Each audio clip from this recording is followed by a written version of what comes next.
For my informative speech, I gathered a classmate of mine, my father, which is working the camera, another classmate, and one of my other classmates.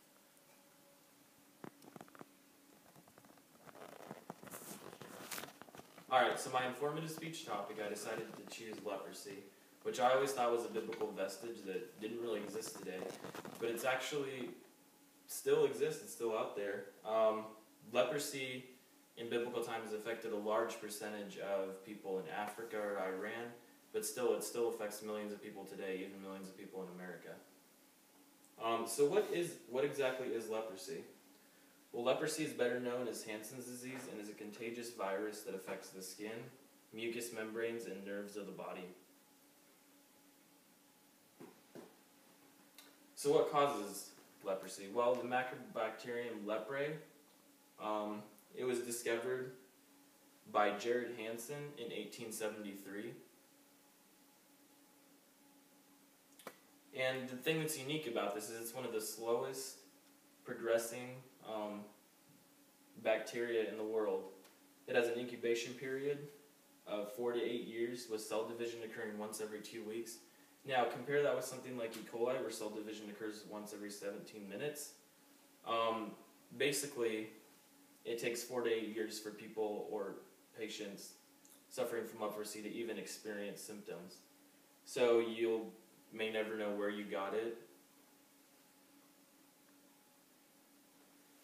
Progression. If left untreated, damage to the skin, toes, fingers, and eyes can occur.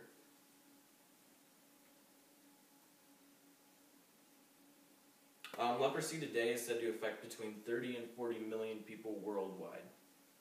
Leper colonies are still very much in existence. For example, in India, there are over 1,000 leper colonies.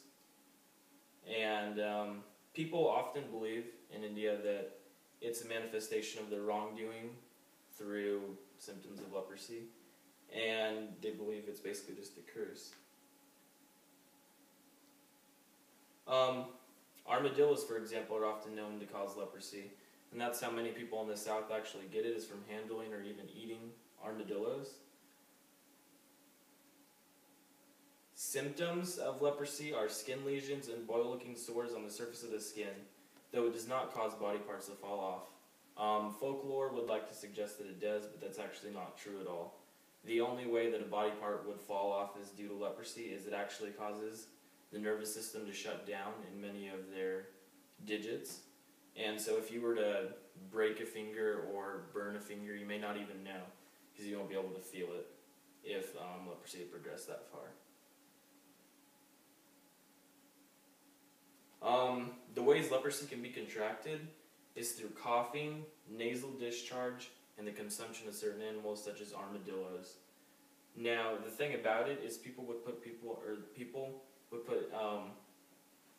victims of leprosy in colonies, and that's actually just not needed for the certain fact that coming in contact with a leprosy victim, it's not going to give you leprosy. Only through these ways is it possible. The other point is that, say, if a mother was to have leprosy, she would be unable to pass it to her unborn child. It's not something that is passed on like that.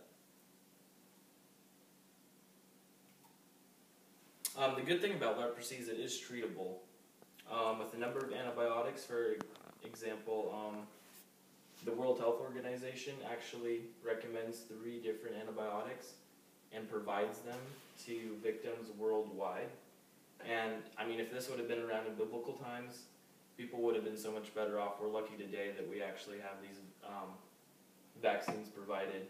Basically, in biblical times, they had to run around shouting to people everywhere that they had leprosy. And people basically kept a really wide wedge around them, didn't want to come into any close contact with them at all. To sum it up, leprosy has been around for thousands of years.